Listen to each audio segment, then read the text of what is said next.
So guys, for today's video, ituturo ko sa inyo kung paano lagyan ng name, theme, background sa mismong messenger ninyo, katulad nito. Kasi marami pa rin nagtatanong kung paano gawin to. So, first guys, kung hindi nyo pa na-update yung messenger ninyo, i-update nyo muna sa mismong Play Store. Pagkatapos ninyong ma-update, punta kayo dito sa theme. As you can see, meron siyang Create with AI. Ayan. Ayan. I-click niyo yung Create with AI and then mapunta kayo dito sa Describe the theme.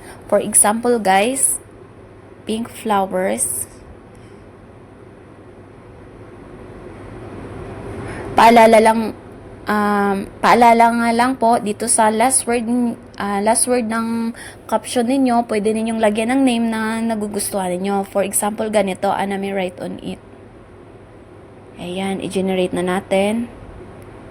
Si Meta na bahala dyan kung anong design na mahanap niya.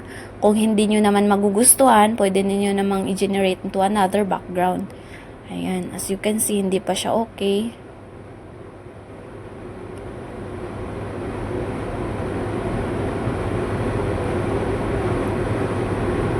Ayan, pero hindi pa siya generate muna natin siya into another background.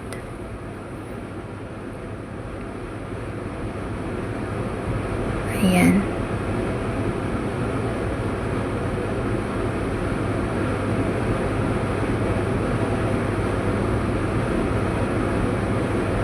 See?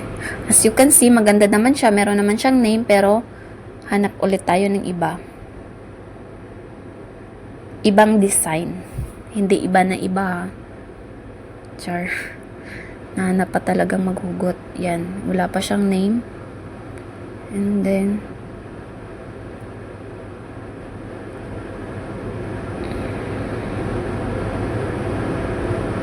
minsan kasi matagal. Ayan. Meron siya name. Eto, meron siyang name, tas flowers, pink flowers. So, as you can see, maganda naman siya. I-click ko na yung next.